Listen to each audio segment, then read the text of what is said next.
Suman TV ప్రేక్షకులకి నమస్తే. అయితే ఈరోజు నేను ఒక వెరీ ఇంపార్టెంట్ టాపిక్ గురించి నేను గెస్ట్ మాట్లాడబోతున్నా, నేను మాట్లాడబోతున్నా.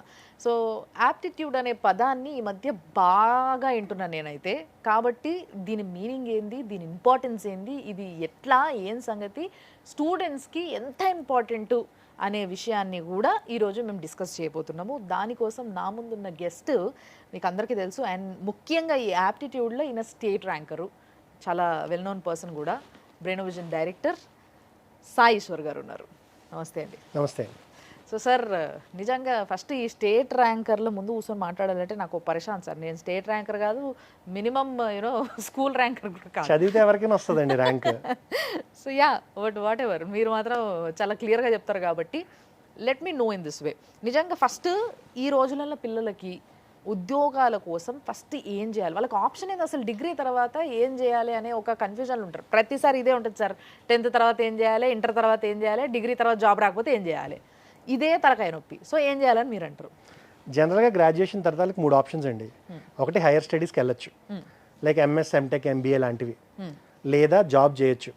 జాబ్ అనేది గవర్నమెంట్ జాబ్ అవనివ్వండి, ఐటీ జాబ్ అవనివ్వండి, కోర్ జాబ్ అవనివ్వండి, లేదా బిజినెస్ చేయొచ్చు.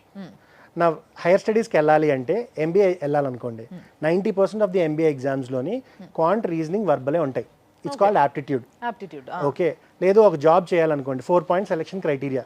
First will be a written test on aptitude, second will be a technical round, third will be assessment of communication skills, last is an interview. దీంట్లో కూడా aptitude ఉంటుంది.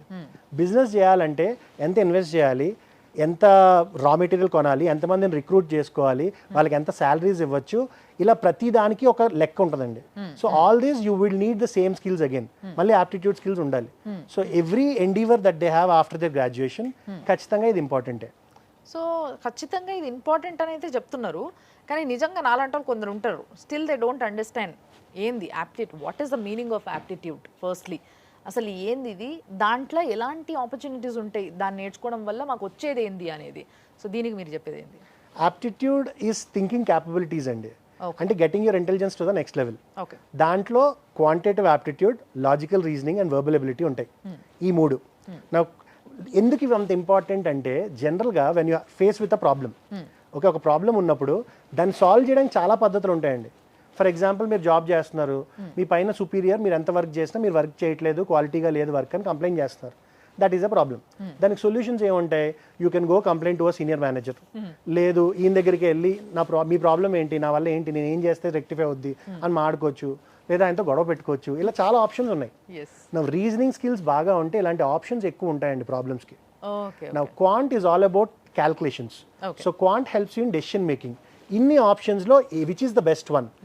So advantage ఎక్కువ ఉండి disadvantage తక్కువ ఉండే ఆప్షన్ ఏంటి అనేది హెల్ప్ చేస్తుంది క్వాంట్.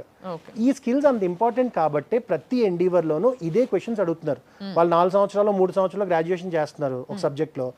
ఆ సబ్జెక్ట్లో క్వశ్చన్స్ అడగకుండా యాప్టిట్యూడ్ నుంచే క్వశ్చన్స్ అడగడానికి కారణం ఇదే.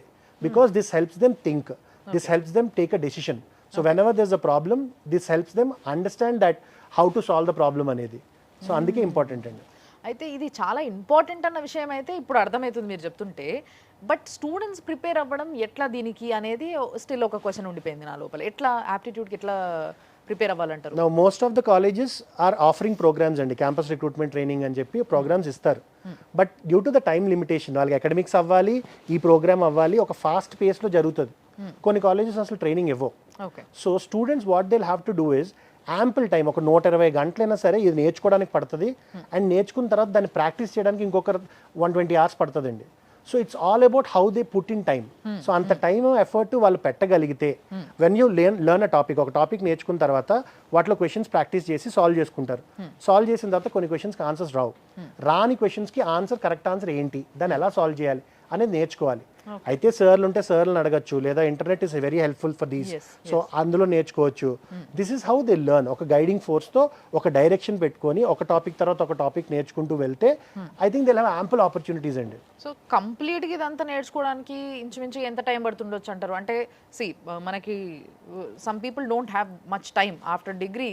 ఎన్నో ఒక దాంట్లోకి వెళ్ళిపోవాలి, ఎక్కువ గ్యాప్ వచ్చేస్తే ఈ గ్యాప్ ఏం చేసినావు అని అడుగుతారన్న ఒక పరిశాన్ కూడా ఉంటుంది అలా లోపల మళ్ళీ.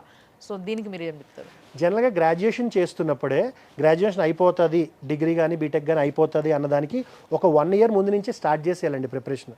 ఎందుకంటే ఒక వారంలో 7 days ఇంటూ 24 hours చేసుకుంటే 168 hours.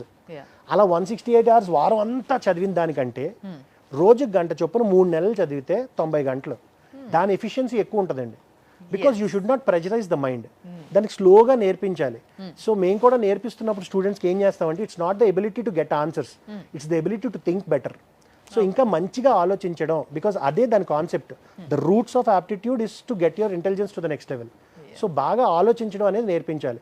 ప్రతి పని వాళ్ళు చేసే ప్రతి పనిలో, డ్రైవింగ్ చేసినా, ఏదైనా ఒక డెసిషన్ తీసుకున్నా, నెక్స్ట్ ఏం చేయాలి అని డెసిషన్ తీసుకోవాలన్నా, ప్రతి దానికి these aptitude skills will help them take a better decision. ఎందుకంటే దూర ఆలోచన పెరుగుతుందండి. ఓకే, నెక్స్ట్ మన లైఫ్ ఇలా ఉండాలి, మన గోల్ ఇది, ఆ గోల్ రీచ్ అవ్వాలంటే ఇంటర్మీడియట్ స్టెప్స్లో మనం ఏం చేయాలి, everything is inculcated. It will change your lifestyle అనమాట. ఓకే, సో మరి ఇదంతా చెప్పగలుగుతున్న మీ దగ్గరికి మేము వచ్చి ట్రైన్ అవ్వాలనుకుంటున్నాం ఇప్పుడు. So how will the brain of vision train people? అంటే జనాలను ఎట్లా ట్రైన్ చేస్తుంది అండ్ ఎట్లా హెల్ప్ఫుల్ మీకు? అసలు మేము ఎందుకు రావాలి సార్ మీ దగ్గరికి? మా దగ్గర బ్రెయిన్ విజన్లోనే ఆప్టిట్యూడ్ కోర్స్ ఎలా ఉంటుందంటే we formulate from the basics. 7th, 8th, 9th, 10th and కొంచెం ఇంటర్మీడియట్ నుంచి మ్యాథమెటిక్సే ఉంటుందండి. వాటి నుంచి జనరల్ బేసిక్ ఇంటెలిజెన్స్తో ఉన్న క్వశ్చన్సే ఉంటాయి. సో వీటిని ఫార్ములేట్ చేసి ఒక మెథడాలజీ తయారు చేసాం. ఎలా అంటే the basics are the same for any exam. For example మనం ఒక ఐసెట్ లాంటి ఎగ్జామ్, దానికన్నా కొద్ది టఫ్ ఉన్న బ్యాంక్ ఎగ్జామ్స్, ఇంకా టఫ్ ఉన్న గ్రూప్స్, దానికన్నా టఫ్ ఉన్న సివిల్ సర్వీసెస్, ఇలా లెవెల్ ఆఫ్ ఎగ్జామ్స్ ఎంత ఇంకా టఫ్ ఉన్న క్యాట్, ఇలా లెవెల్ ఆఫ్ డిఫికల్టీ పెరుగుతున్న కొద్దీ క్వశ్చన్స్ తాలూకు డిఫికల్టీ పెరుగుతుంది తప్ప the base is always the same. So ఆ బేస్ మీద ఎక్కువ ఫోకస్ చేసి మేము బాగా నేర్పిస్తాం. సో టాపిక్ ఎప్పుడైతే understanding of the basic concepts బాగా అర్థం అవుద్దో దాని మీద మీరు ఎంత టఫ్ క్వశ్చన్ ఇచ్చినా కూడా you can solve it easily. It's same as the difference between EAMCET and IIT అండి. ఎంసెట్లో ఏముంటుంది, ఒక ఆబ్జెక్ట్ ఆఫ్ మాస్ 30 grams ఇంత ఫోర్స్తో ఇసురుతున్నాం, ఎంత దూరం పడుతుంది అంటారు. ఐఐటీలో అదే క్వశ్చన్ ఎలా ఉంటుంది, ఆబ్జెక్ట్ ఆఫ్ మాస్ 30 grams ఇంత ఫోర్స్తో ఇసురుతున్నాం, అప్వర్డ్ ప్రెషర్ యూ ఉంది, టెంపరేచర్ టీ ఉంది, ఎంత దూరం పడుతుంది అంటాడు. See, the only difference is tougher question is just a amalgamation of 2 or 3 different topics. So normal question అంటే ఒక టాపిక్ నుంచే ఉంటుంది, టఫ్ క్వశ్చన్ అంటే 2-3 టాపిక్ల నాలెడ్జ్ అప్లై చేస్తేనే సాల్వ్ అవుతుంది. సో దట్ డిఫరెన్స్ అర్థం చేసుకొని దాన్ని బట్టి మేము కరికులం డిజైన్ చేసి బేసిక్స్ ఎంత బాగా నేర్పిస్తామంటే దానిపైన ఫౌండేషన్ స్ట్రాంగ్ అయితే ఎంత బిల్డింగ్ అయినా కట్టొచ్చండి. ఆ లెక్కన బేసిక్స్ స్ట్రాంగ్గా నేర్పిస్తే they can write any exam, they can attempt any exam and clear it of. అయితే నాకు ఇంత మీరు చెప్పిన తర్వాత కూడా I still have a doubt somewhere. ఏంది అని అంటే ఇప్పుడు మనము ఇందాక మాట్లాడుకున్నట్టుగా ఏపీలో మొన్న గ్రూప్స్ ఎగ్జామ్కి చాలా టఫ్గా పేపర్ వచ్చింది అని చెప్పేసి డిస్కషన్ నడుస్తుండే. సో ఇట్లా టఫ్ వచ్చినప్పుడు కూడా you people are there to help us before itself. అంటే ఇట్లా వస్తే ఇట్లా చేయాలి, ఇట్లా మీరు అన్నట్టుగా బేస్ అనేది స్ట్రాంగ్ ఉంటే ఏ విధంగా క్వశ్చన్ ఇచ్చినా ఎంత కష్టంగా ఇచ్చినా కూడా దాన్ని సాల్వ్ చేసుకోనికి వస్తుంది అని చెప్పేసి. బట్ స్టిల్ వెరీ అన్ఎక్స్పెక్టెడ్లీ ఇట్లాంటివి అవుతుంటాయి. లైక్ ఇప్పుడు గ్రూప్స్ ఎగ్జామ్ మీరు ఇందాక ఇచ్చిర్రు ఏది టఫ్ ఉంటుంది అంటే ఫైనల్గా పైన టాప్ మోస్ట్లో క్యాట్ ఇచ్చిర్రు. సో ఆ క్యాట్ లెవెల్లో గ్రూప్స్ ఎగ్జామ్స్ పేపర్ వచ్చినప్పుడు ఆగమైపోతారు. అండ్ ముఖ్యంగా ఇక్కడ కావాల్సింది టైం మేనేజ్మెంట్. సో దీన్ని ఎట్లా బ్యాలెన్స్? సరే మీరు చదివైతే నేర్పుతుర్రు, ఎట్లా సాల్వ్ చేయాలో నేర్పుతుర్రు, బట్ ఇంత టైంలో ఈ వచ్చిన టఫెస్ట్ పేపర్ని ఎట్లా సాల్వ్ చేయాలి? అన్ఎక్స్పెక్టెడ్ ఫస్ట్లీ పోయి చూసిన తర్వాత మొత్తం బ్లాంక్ అయిపోతాం మేము. సో అప్పుడు ఎట్లా? బేసిక్గా ముందు పిల్లలు అర్థం చేసుకోవాల్సింది ఏంటంటే the training that we give is like students going to a doctor. Doctor దగ్గరికి వెళ్ళాక డాక్టర్ డయాగ్నోస్ చేసి ప్రిస్క్రిప్షన్ ఇస్తాడు. ఆ మందులు కొనుక్కొని మనం టైంకి వేసుకోవాలండి. మేము చెప్పే క్లాస్ అనేది ప్రిస్క్రిప్షన్ ఇవ్వడం లాంటిది. అక్కడతో పని అయిపోలే. పిల్లలు ఎలాగైతే ప్రాబ్లం ఉన్నప్పుడు మందులు వేసుకుంటున్నారో టైంకి, అలాగే మేము చెప్పిన దాని మీద పిల్లలు ప్రాక్టీస్ చేయాలండి. ప్రాక్టీస్ చేస్తే first time you solve a question maybe 2 minutes పట్టచ్చు క్వశ్చన్ ఆన్సర్ చేయడానికి. Second time you solve a similar question 1 minute చేయొచ్చు. Third time you solve a similar question ½ minute చేయొచ్చు. ఇప్పుడున్న కాంపిటేటివ్ ఎగ్జామ్స్ అన్ని టైం బౌండ్ అండి. ఎప్పుడైనా సరే 99% ఆఫ్ మై స్టూడెంట్స్ నా దగ్గరికి వచ్చి సార్ క్వశ్చన్లు అసలు అర్థం కాలేదు, నా వల్ల కాలే ఆన్సర్ చేయడం అని ఎప్పుడు అనలా. అందరూ మాకు టైం సరిపోలేదనే చెప్తారు. సో సబ్జెక్ట్ కొంచెం నేర్చుకున్న వాళ్ళు ఎవరైనా ఏ క్వశ్చన్ అయినా ఆన్సర్ చేయగలరు. ప్రాబ్లం వచ్చేదంతా టైంతోనే. సో ఆ ఇచ్చిన టైంలో ఆన్సర్ చేయాలి. For example there is an exam called SSC CGL combined graduate level exam, central government exam. Central government job వస్తుంది 50,000 శాలరీతో. ఓకే కాకపోతే ఎవ్రీ క్వశ్చన్కి మనకు ఉండే 36 సెకండ్స్ అండి. ఓకే సో 36 సెకండ్స్లో you have to read the question, understand it, answer it and market. ఇవన్నీ 36 సెకండ్స్లో అవ్వాలి అంటే ఎంత ప్రాక్టీస్ చేయాలి? So time management important. So course నేర్చుకున్నారు, వాటిలో క్వశ్చన్స్ ప్రాక్టీస్ చేశారు, దాని తర్వాత వాళ్ళ ప్రిపరేషన్ అంతా అయిపోయిన తర్వాత రైట్ బిఫోర్ ది ఎగ్జామ్ ఓ 4 రోజుల ముందు ఒక్కొక్క ఎగ్జామ్, మాక్ ఎగ్జామ్స్ ఉంటాయి కదండి, ఒక 20 మాక్ ఎగ్జామ్స్ రాయాలి. బ్రెయినోవిజన్లో అది కూడా చేపిస్తున్నారు. వీ హ్యావ్ ఎగ్జామ్స్ అండి. Very nice. సో దానివల్ల పిల్లలకి టైం మేనేజ్మెంట్ కూడా మీరే నేర్పిస్తున్నారు. That's wonderful sir. నిజంగా టైం మేనేజ్మెంట్తో పాటు, టెక్నిక్స్తో పాటు, స్కిల్తో పాటు ఎప్పుడు ఏది అవసరమో కరెక్ట్గా పిల్లలకి తగ్గట్టుగా, అంటే వాళ్ళని గైడ్ చేసే విధానంలో మీరు వీఆర్ ఆల్వేస్ దేర్ అంటున్నారు. Offline courses and online courses ఉన్నాయండి. We have an app, mobile app ఉంది. మొబైల్ యాప్లో there will be notes, videos, exercises to practice, వాటి సొల్యూషన్స్ కూడా ఎక్స్ప్లెయిన్ చేస్తాం మేమే. అది కాక టాపిక్ వైజ్ టెస్ట్లు కాకుండా మాక్ ఎగ్జామ్స్ ఉంటాయి for different company exams, bank exams, ప్రతి దానికి. So according to the course that the student selects or వాళ్ళ అంబిషన్ ఏది అయితే దానికి తగ్గట్టుగా వాళ్ళ ఎగ్జామ్స్ అన్ని మాక్ ఎగ్జామ్స్ ప్రిపేర్ అవ్వచ్చు, ప్రాక్టీస్ చేయొచ్చు. ఇలా ఆన్లైన్ అండి. అది కాక మా ఆఫీస్లో ఆఫ్లైన్ క్లాసెస్ కూడా చెప్తున్నాం. As I told you, we have inculcated a very good curriculum where basics ప్రాపర్గా నేర్చుకుంటే any exam they can attempt. Okay so this is what we're doing for the students. We appreciate your efforts sir. నిజంగా చాలా effort పెడుతున్నారు.